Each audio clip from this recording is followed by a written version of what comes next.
మరణం కోసం బైబిల్లో ఒక మాట రాయబడి ఉందండి.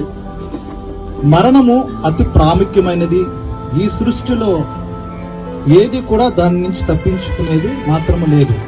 సో ఆ మరణము కోసము బైబిల్ ఏం చెప్తుంది, మనుషులు మరణం పట్ల ఏ విధమైన అవగాహన కలిగి ఉన్నారనేది ఒకసారి మన బైబిల్ ద్వారా చూసి రూఢి చేసుకుందామండి. ఇర్మియా గ్రంథకర్త ఈ మరణం కోసం ఒక మాట రాస్తున్నాడు. ఇర్మియా గ్రంథము 22వ అధ్యాయము 10వ వచనాన్ని ఒకసారి నేను చదువుతాను, జాగ్రత్తగా వినండి. ఒకవేళ మీ దగ్గర బైబిల్ ఉంటే మాత్రం తీసి అది కూడా ఒకసారి చూడండి. ఇర్మియా రాసిన గ్రంథము 22వ అధ్యాయము 10వ వచనాన్ని నేను చదువుతున్నాను. మీరు ఒకసారి ఆలోచించండి. మీ దగ్గర సెల్ ఫోన్ ఉంటే అది చూడండి. చనిపోయిన వారిని గూర్చి ఎడవద్దు, వారిని గూర్చి అంగలార్చవద్దు, వెళ్లిపోచున్న వారిని గూర్చి బహురోధన చేయుడి. దేవునికి స్తోత్రం. ఈ మాటను మరొక్కసారి చదువుతాను, మరలా కూడా జాగ్రత్తగా వినండి. చనిపోయిన వారిని గురించి ఏడవద్దు, వారిని గురించి అంగలార్చొద్దు, వెళ్లిపోవచ్చున్న వారిని గురించి బహురోధన చేయండి. ఇప్పుడు ఈ గ్రంథకర్త ఇర్మియా తాలూకు ఉద్దేశాన్ని మనం గ్రహించినట్లయితే, చనిపోయిన వ్యక్తి కోసమే ఇప్పుడున్న వాళ్ళందరూ ఏడుస్తూ ఉన్నారు. ఈవిడ ఇక్కడే ఉంది, నిన్న కూడా ఇక్కడే ఉంది, మొన్న కూడా ఇక్కడే ఉంది, ఇప్పుడు కూడా ఇక్కడే ఉంది. మరి ఇప్పుడు ఎందుకు ఏడుస్తున్నారు? ఆవిడ మొన్నే ఉంది కదా ఇక్కడ, ఇప్పుడు కూడా ఇక్కడ ఉంది కదా, మరి ఎందుకు ఏడుస్తున్నారు? మొన్న ఉండేటప్పుడు ఏడలేని ఏడుపు ఈ రోజు ఇక్కడ టేబుల్ మీద ఉందిగా, ఎందుకు ఏడుస్తున్నారు అంటే, నిన్న మొన్న ఆవిడ మీతో మాట్లాడేది, మీతో కలిసి జీవించేది, మీ కష్ట సుఖాల్లో పాలు పంచుకునేది, మీతో కూడా సహవాసం చేసేది, ఈ రోజు ఎవరితో సహవాసం చేయకుండా ఉండిపోవటం వలన ఆవిడ చనిపోయినది అని మీరు గ్రహించుకుంటున్నారు. ఈ వాక్యములో రెండు విధాల చనిపోవడాలు ఉన్నాయి. చనిపోయిన వ్యక్తి కోసం మీరు వేడకొద్దు, కానీ ఈ చనిపోయిన యొక్క వ్యక్తి ఎక్కడికి వెళ్తున్నాడో దాని గురించి మీరు ఏడవండి అంటున్నారు. అంటే ఇక్కడ రెండు చావులు ఉన్నాయండి. ఒకటి శరీర సంబంధమైన మరణము, రెండు ఆత్మ సంబంధమైన మరణము.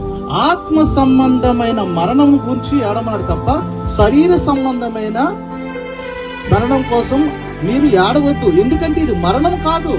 దేవుడు ఏమన్నాడంటే, మీరు నిద్రించున్నారు. పౌలు కూడా మనం నిద్రించిన వారమే దేవునితో సహా లేపబడిన వారము. దేవునికి స్తోత్రం. ఎవరైతే దేవుని యందు మృతి పొందుతారో మీరు మీరు బాధపడవలసిన అవసరం లేదు. ఈ రోజు మీరు అవ్వచ్చు, రేపు నేను అవ్వచ్చు, ఇల్లు ఇంకో అవ్వచ్చు. కానీ మనం ఎంత త్వరగా అయితే, మీరు మీ దేశంలో మీ అబ్బాయినో, మీ అమ్మాయినో, మీ భర్తనో, మీ భార్యనో వేరే దేశాల్లో పనిచేస్తున్నారు అనుకోండి, చాలా రోజుల తర్వాత వాళ్ళు వస్తున్నారు అనుకోండి, మీలో ఉన్న ఒక ఆతృతను మీరు గ్రహించారు. ఎప్పుడైనా మీరు ఉన్న ఆత్రాన్ని గ్రహించారా? మీరున్న ప్రేమను గ్రహించారా? వాళ్ళు ఎంత బేగా ఫ్లైట్ వస్తుంది, ఎంత బేగా ఎక్కడ దిగుతాడు, ఎంత బేగా వెళ్దాము అనుకున్నంత ఫీల్ అవుతారు. కానీ నిన్ను కోసం కూడా నీ దేవుడు అలాగే చూస్తూ ఉంటాడు. దేవునికి స్తోత్రం. దేవుడి దగ్గరికి వెళ్ళడానికి పౌలు ఏమన్నాడంటే, నాకు చాలా ఉత్సాహం, నాకు చావు మేలు, నాకు చాలా ఉత్సాహం ఆయన దగ్గరికి వెళ్ళడానికి అన్నాడు. ప్రతి ఒక్కరు కూడా ఆయన దగ్గరికి వెళ్ళే ఉద్దేశం కలిగి ఉండాలి. ఏమండి, లాజరు ఏ విధమైన చావు ఆయన చనిపోయారు చూడండి. ధనవంతుడు ఏ విధమైన చావు చనిపోయాడు, ఏ విధమైన చావు చనిపోయినోడు ఎక్కడున్నాడు, లాజరు ఎక్కడున్నాడు, ఏంటి ధనవంతుడు ఎక్కడున్నాడు చూడండి. వీళ్ళిద్దరిలో ఒకటే చావు ఉంది, కానీ లాజరు మాత్రం ఎక్కడున్నాడు? ఆత్మీయ మరణం పొందుకొని దేవునితో సహజీవనం చేస్తున్నాడు. ధనవంతుడు శరీర విధమైన చావు చనిపోయాడు. అయితే ఇక్కడ బ్రతుకున్న మనం కూడా చనిపోయారని బైబిల్ చెప్తుంది. చనిపోయిన వ్యక్తే కాదండి, బ్రతుకున్న మనం కూడా చనిపోయారన్నాడు. తిమోతికి రాసిన మొదటి పత్రిక, ఇది ఒకసారి బైబిల్ నుండి చూడండి. తిమోతికి రాసిన మొదటి పత్రిక నేను చూస్తాను, మళ్ళీ ఒకసారి 6వ వచనం చూద్దామండి. చూడండి, సుఖభోగముల యందు ప్రవర్తించినది. మరొకసారి చదువుతాను, ఆలకించండి.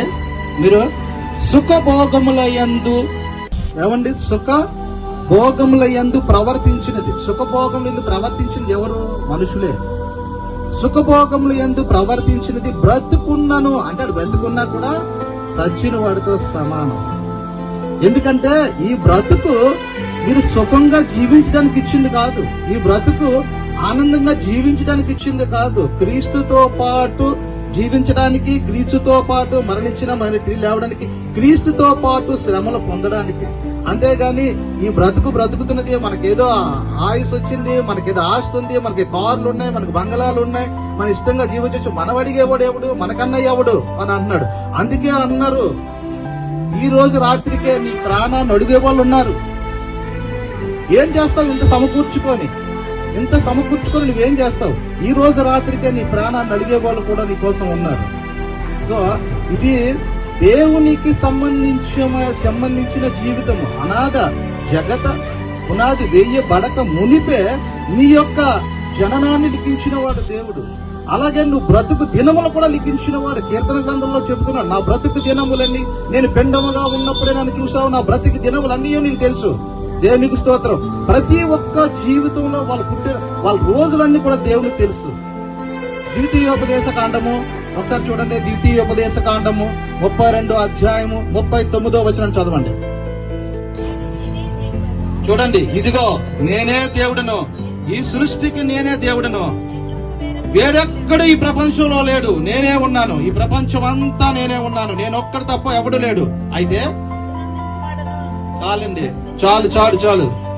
ఈ ప్రపంచంలోనే నేనే దేవుడును, నేను తప్ప ఏ ఒక్కడను లేడు, చంపేవాడును నేనే, బ్రతికించిన వాడును నేనే. దేవునికి స్తోత్రం.